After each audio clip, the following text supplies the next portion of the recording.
తదుపరి సింహరాశి. ఈ సంవత్సరము సింహరాశి వారికి ఆదాయం 5, వ్యయం 5, రాజపూజ్యం 7, అవమానం 7. ఈ సంవత్సరము సింహరాశి వారికి జూన్ 2వ తేదీ నుండి పంచమ అష్టమాధిపతి అయినటువంటి గురువు వ్యయంలో సంచారము, శని అష్టంలో సంచారము, ఇతర గ్రహాలు కూడా అంతంత మాత్రమే ఉండడం వలన ప్రథమార్థంలో గురువు అనుకూల స్థితి, బంధుమిత్రుల ద్వారా సహాయ సహకారాలు ఉంటాయి, స్థిరాస్తులు కొంటారు, కొన్ని ఇబ్బందికరమైనటువంటి సంఘటనల నుండి బయటపడతారు. ద్వితీయార్థంలో మాత్రము దుర్భరమైనటువంటి జీవితాన్ని అనుభవిస్తారు. శారీరకంగా, మానసికంగా, సామాజికంగా కొన్ని అనూహ్యమైనటువంటి సంఘటనలు సంభవిస్తాయి. అవమానకరమైనటువంటి పనులతో అపనిందల పాడు కావడం జరుగుతుంది. నోరు అదుపులో లేకుండా మాట్లాడడం వలన సమాజంలో బంధువుల నుండి విలువలు కోల్పోవడం జరుగుతుంది. వైద్యపరమైనటువంటి ఖర్చులు బాగా ఉంటాయి. ఛాతీ సంబంధిత వ్యాధులు, జీర్ణశక్తి లోపించడము, నేత్ర వ్యాధులు, గొంతు సమస్యలు, ఇతరత్ర వ్యాధులతో జాగ్రత్త చెప్పవలసినటువంటి సూచన. మరియు కలత్రపీడ, స్థానచలనము, పదవీహీనత, ద్వేషము, నేరారోపణలు, కోర్టు మెట్లు ఎక్కవలసిన అవసరం ఏర్పడవచ్చును. అవమానాలు ఉంటాయి. కుటుంబ సమస్యలతో కొంత మేరకు శుభకరంగా ఉంటుందని చెప్పవచ్చును.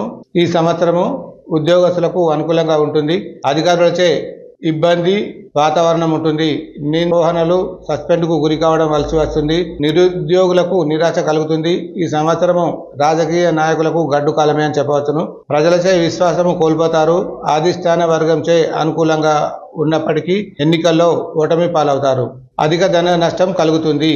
కళాకారులకు అంతంత మాత్రమే ఉంటుంది. టీవీ, సీరియల్ రంగాల వారికి, నటీ నటులకు, సాంకేతిక నిపుణులకు అంతంత మాత్రమే ఉంటుంది. అవకాశాలు కలిసి రాకడం పోవడం వలన ఆర్థికపైనటువంటి సమస్యలతో ఇబ్బంది పడతారు.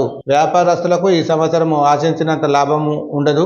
అన్ని రకాల వ్యాపారాలు అనుకూలించవు.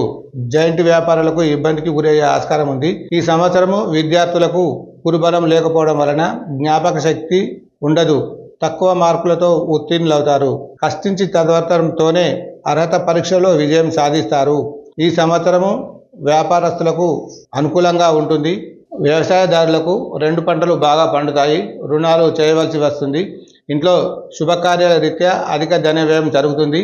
పోల్ట్రీ రంగాల వారికి, రొయ్యల, చేపల పెంపకం వారికి నష్టాలుంటాయని చెప్పవచ్చును. ఈ సంవత్సరము స్త్రీలకు అంత అనుకూలంగా లేదు. కుటుంబ కలతలు, ఆభరణాలు కోల్పోతారు. భార్యాభర్తల మధ్యన గొడవలు, దొంగల భయం, అనారోగ్య సమస్యలు ఉంటాయి.